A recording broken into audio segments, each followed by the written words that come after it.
The World Cup is getting ruined. The World Cup is getting ruined. And it sucks to say because I'm American. I live in America. This has been my dream since the beginning. I mean, I can't pay for any of the World Cup tickets, I'll be honest. That shit is expensive. But just to see the World Cup, the biggest sporting event in history, the biggest sporting event that it will ever take place, that has ever taken place, in my homeland is beautiful. That is beautiful. And I would have loved to see them live. Obviously, the tickets are very expensive. I would have loved to, but it's not gonna happen.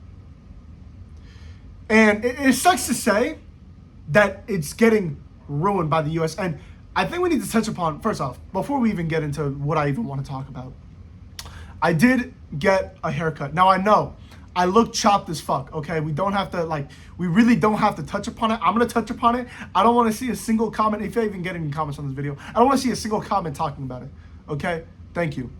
And honestly, if you think about it, on my manga channel, I had a time when I used to live in my old house where I also had the buzz cut and I was rocking the glasses. And at that time, I lost a lot of weight. And so I'm kind of trying to manifest and I'm like bringing it back, you know what I mean? I'm bringing back the old Idol manga, but it's on the Boxer channel. But I'm going to do videos on the Idol manga channel. Y'all know what I'm talking about. Y'all know what I'm talking about.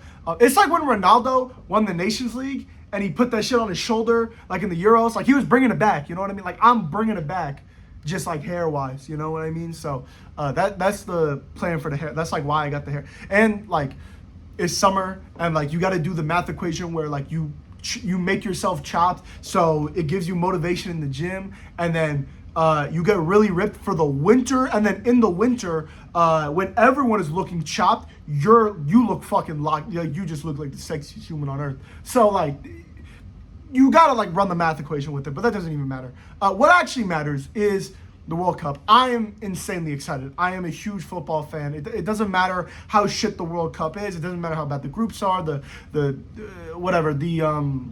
The injuries, whatever, the news about it, I'm always going to be hyped. That's just the equation. That's just the thing that's going to happen. But the rest of the world seems not to be as hyped, and it's very understandable. I just want to go through. The problem is that this World Cup is looking to be, at least story-wise, one of the most cinematic World Cups of all time. And I'm not joking.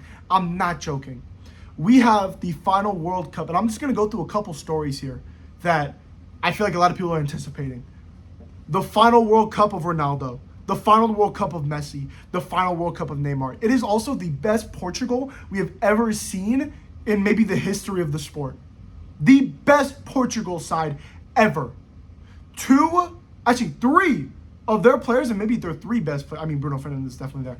Three of their best players all just won the Champions League. And they're all going to World Cup very, very healthy, playing with a player who just broke, I don't know if he broke or tied, but he at least tied the assist record. This is the best Portuguese team with Ronaldo's final World Cup. So the story's there. Can he win the World Cup? Can he spark those GOAT debates again? Can he prove why he is the second, arguably best player of all time? I don't think so. I think Messi's way better. But can he can he make that argument?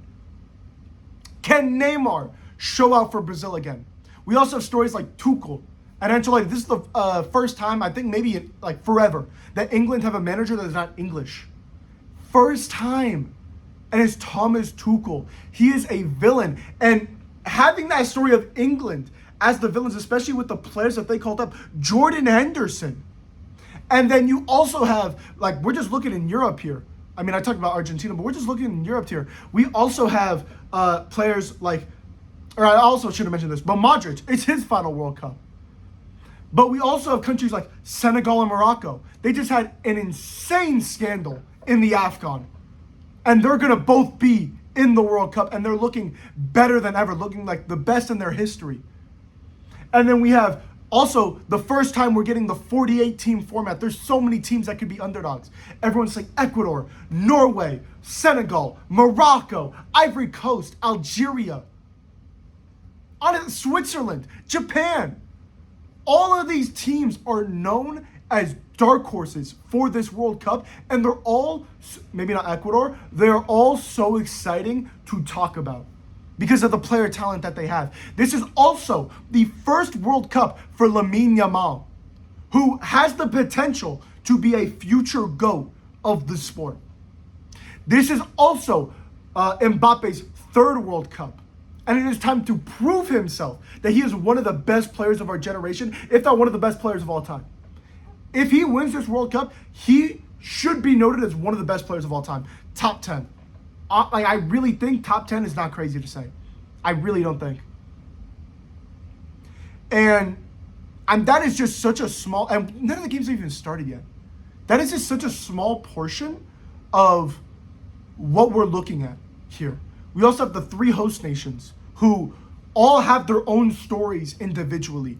Canada, in their first World Cup ever, got dominated. I don't think they won a single game. I don't even remember, but I don't think they did. They didn't do well at all coming into this new World Cup as a host nation. The USA failing with their incredible birth generation, whatever you call it, golden generation. Now, can they live up to the hype? Mexico and their wonder kid, Gilberto Mora, but also an incredible defense. Can they live up to the hype? This, just on a story spectrum, just the stories that are coming into this World Cup is one of the best of all time. And it makes me so excited. I did my World Cup predictions, and I know a bunch of other people did. We might see, and it's very possible, we might see Argentina versus Portugal in the quarterfinals. In the quarterfinals. That is insane. All of these teams, all these stories, but it is getting so drowned by the negativity that is plaguing the U.S. right now. And first off, I need to say the obvious. The U.S. is not the only host nation. Like, Mexico is also having its problems. Nobody's talking about Canada. I know most of the games are actually going to be in the U.S., but nobody's talking about how Canada have been, perfectly fine. But that's a conversation for another day. First off, we got to talk about all the players getting searched, fans not being able to come, visas not being given. And the issue is that I get it. The U.S. has had a huge history of terrorism in this country where the U.S. is scarred. The U.S. is never going to be able to just let people in willy-nilly. It's never going to happen just because of how much, terrorism has happened in this country, how much we, they want to protect their U.S. citizens or whatever, right? It's never going to happen. But a lot of this is very disgraceful. It's very, very disgraceful. You're searching, players, and you're searching referees, and you're searching people that have been in other countries, you're searching Senegalese players who play in Europe, they play in very, very good first world countries, and they're not terrorizing them, maybe on the pitch they are, but they're not terrorizing any countries. So it just feels very what the hell are we doing? Obviously, there are such negative vibes coming in with the prices of the tickets. I mentioned in the intro, I'm not going to be able to afford a ticket. A lot of people are going to be able to afford a ticket. And we're not even talking about tickets. Yes, tickets are $1,000. That's a crazy amount. But you know what? You scrape up money for the next 2-3 years, you can pay $1,000. You could pay $1,000, right? But it's not even just that. Transportation is such a huge amount of money. Hotels are insane. They go up so much more just because everyone needs them, right? So, and even rentals, they're going up in price as well, renting cars and shit. Those are going up in price as well. So, already starting off with the bad vibe of how much the prices are affecting the World Cup. There's very big questions on are these stadiums even going to sell out? I know I've seen the videos of, fans coming to the U.S. and whatever. Are the stadiums even going to sell out? And then there's another problem where it kind of seems like the general population of the U.S. don't really care about the World Cup. I've seen videos of people going to, just random people in the U.S., wherever they might be, and asking, are you excited for the World Cup? And then they go, wait, we're World Cup. He's like, yeah, we're going to host the World Cup. He's like, we're hosting the World Cup? And obviously, I can't really relate to that, but I get it. Like, how can I give an example? Like, I don't know shit about hockey. I can name you one team in hockey, which is the Canucks, just because I have a streamer who, like, I just know him based off connections. And I know absolutely nothing about hockey. If someone asked me and came to me and was like, oh, did you know the finals between hockey are USA Canada? I'd be like, I didn't even know the finals were happening. So, like, I get it, I get it.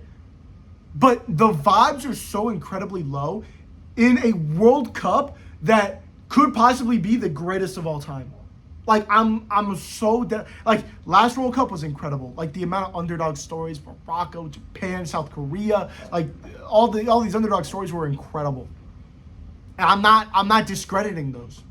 But this World Cup, if you just look at what's happening, how the old guard, this is like all the retirement World Cup, and all the new youngsters that are coming out here. Lamine Yamal, Ryan Cherokee, Gilberto Mora, Kendrick Pies is going to be shit. I don't know why I thought of Kendrick Pies. He's going to be fucking horrible. Johan Manzambi, that one South African center back. Florian Wirtz, Musiala. Like, I know these are already, I mentioned Florian Wirtz and Musiala. Those are already, like, very big. Like, everyone knows them, But I'm just saying, like, on the World Cup stage, you're able to prove your worth on the World Cups, on the biggest stage in the world. Like, you want to do that. You want to do that, and I just feel like it's such a waste. Next World Cup is in Morocco, right? If we look at Morocco's, like, I would have loved, I don't even want the U.S. to host the World Cup anymore. I don't even care if it's in my country or not. I don't give a fuck. I would have loved if the World Cup was hosted in any other country. Morocco would have been perfect. Morocco would have been perfect, bro. Morocco would have been perfect. You kidding me? Do you know how much money that country is investing into this one fucking sport? It's so much. Do you know, like, when, like, you just go to a random team, it'll be, like, some, like, Rems versus Lons or whatever, and you click, like, nationalities on FOTMob. There's, like, 3 random-ass Moroccan U21s, and they're, like, all ballers. Like, there's just random Moroccan youngsters just popping up out of nowhere in, like, every country. That's insane. USA don't got that. USA don't got that. Our team is shit. Our team isn't shit. We're good, but we ain't title contenders, And then also it's also just like the negative vibe of the US. Europeans hate the US, bro. Europeans hate the US. You know how often I see videos of a European just watching, like, a clip of, like, an interview or, like, I don't even know, like a clip of, like, some dude talking about a soccer player and he, like, mispronounces his name, and then the European dude be like, oh, fucking buttocks, mate, grab me a butt chin, mate, like, that shit is fucked up on next level, like, and it's just, like, they're making fun, like, yeah, it's funny, right? But we, like, Europeans already have, and the World Cup isn't just Europeans. All I know is Europeans. I don't know really Asian. I don't really know African. If you are one of those continental nationalities, I guess, you can tell me otherwise. But at least in Europe, they fucking hate Americans. You know what's crazy? Is, like, it low-key reveals that we're low-key the alpha. You know what I mean? Like, Americans are low-key the alpha. Because you low-key realize Europeans can't get our dick out of their mouths. Like, they just can't. Like, they're thinking about our dick all the time. They're like, oh my God, America, America, America, America, America, America. But then as soon as you ask them, hey, do you want to suck it? They're like, ew, no. Like, just say you want our dick into your butthole. Like, just say that shit. You know what I mean? Like, just start doing shit. Like, we know you want to be us so bad. You know what I mean? Like, we know you want to be us. Like, it's funny to make fun of, like, Americans for not knowing ball. But you know what's also cool? Gun laws. That's not pretty cool, actually. I don't know. I was trying to think of something that Americans have. Oh, good food. There we go. Good food.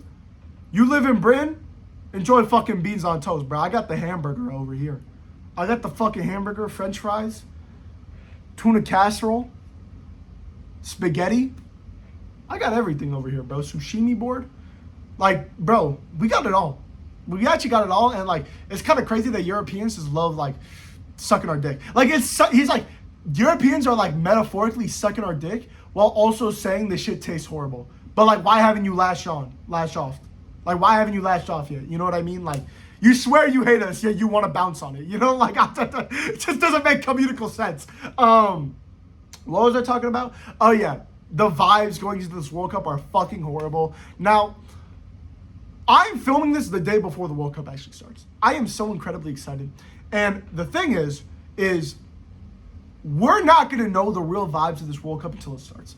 If that first game of the World Cup, if I'm watching and I see like a significant amount of empty seats, I might not watch a single game of this World Cup because it's not even worth it.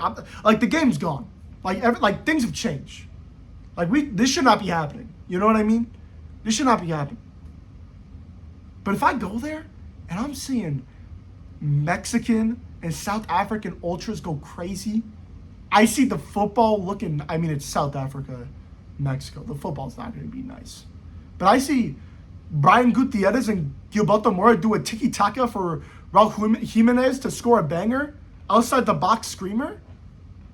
And then I see South Africa trying to get something back, place a little, miss a sitter, corner for the other I don't know how it would work. Tiki-taka, you know, playing the ball, corner for Mexico. Mexico score for a header, 2-0. Absolute screamer. If I see that, I know we're in good hands. I know we're in good hands. Like, this first game is so important. If this game ends like a 0-0, I already know the vibes are going to be fucking horrible. Like, just for the rest of the World Cup. It doesn't even matter. I don't even need to watch Scotland. What is it? It's Czech Republic and South Korea. That's what it is. I don't know why I was thinking Scotland. I don't know. They're in Brazil's group. They're in Group C or whatever. I don't need to. I'm just not even going to watch that game. Even though I do plan on doing match reviews every day for this channel and doing every single match, because I'm going to watch every single match, even at 10 o'clock. If I see a game at 11 p.m., I'm staying up till 1. Like, that's just what's going to happen. I don't give a fuck. I don't give a fuck. I'm staying up till 1. Yeah, that was just my thoughts on, like, how this World Cup was getting ruined. I know this video was kind of crazy. I know I went on like a 5-minute tangent about how Europeans want to be us, which is true. Yeah, and let me just finish off. The reporting is horrible. I saw that, like, everyone is making fun of it. Everyone knows it's fucking stupid. But the, like, fact that we're getting a top 25 list, and yes, you know what? Put Christian Pulisic at 15. You know? Like, we're the U.S. Just do it. It's fine. If I see Chris Richards in a top 25 list ever again, I think I might throw something at the TV. You know what? I cannot wait for the commenting or the commentary, whatever you want to call it, during this World Cup. It's going to be spectacular. It's going to be incredible. Because either it's, one, actually going to be good. Because U.S. commentating is fucking incredible. Like, I don't know if you guys watch U.S. sports. In basketball, it's great. I love it. In football, American football, real football, it's great. I love it.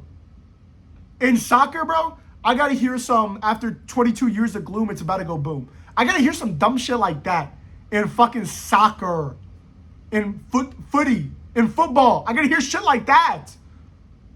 In America, though, like, it's music to it's just, like, beautiful. So, after saying that, nothing really else. The Somalian referee, that was extremely tragic. Like, that just shouldn't be happening. You know, like that just should not be happening in the world. Like, we should literally know that brother's a fucking referee.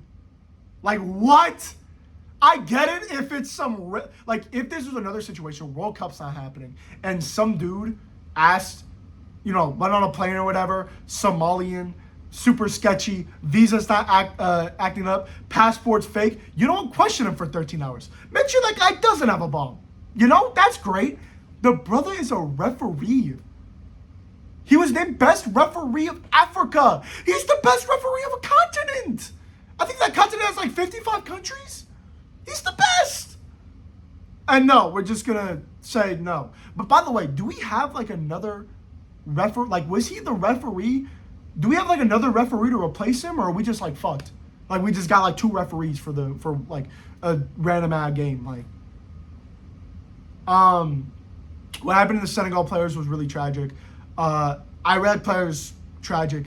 Iran players, I get it because you're literally in a war with them, but that, like, you have to feel bad for the players. You have to feel bad for the players. It's the same thing with, like, Russia, you know? I don't think Russia should be excluded from national tournaments. I get it. They, you know, murder people. That's absolutely horrible. That should not be happening. I don't see why their players should take a hit from that. Like, there's a lot of players in there whose dream is to play in the World Cup or play in, I don't even know, the Asian Cup or whatever. Or are they Asian or European? I don't even know. But play in, you know, all these cups or whatever, play for their national team, and they can't. So I just think it hurts the players way more, and I just don't really like that idea. Same thing with Israel. I don't think they should exclude Israel. I mean, easy to say that. I'm Israeli, and I'm Jewish. So easy for me to be like, no, they shouldn't. But, like, obviously it's horrible what's happening there.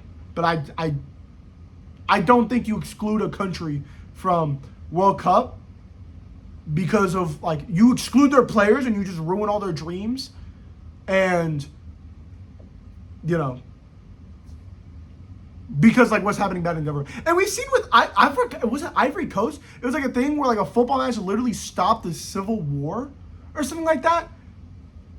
Like, why can't we try to use that to our advantage? What if Israel was, like, the players, like, won a crazy game against, like, Spain or something. They won 2-1 against all odds, you know? And then they came up and they were like, Israeli government, please stop doing Benjamin Yahoo, you know? Please stop doing what you're doing.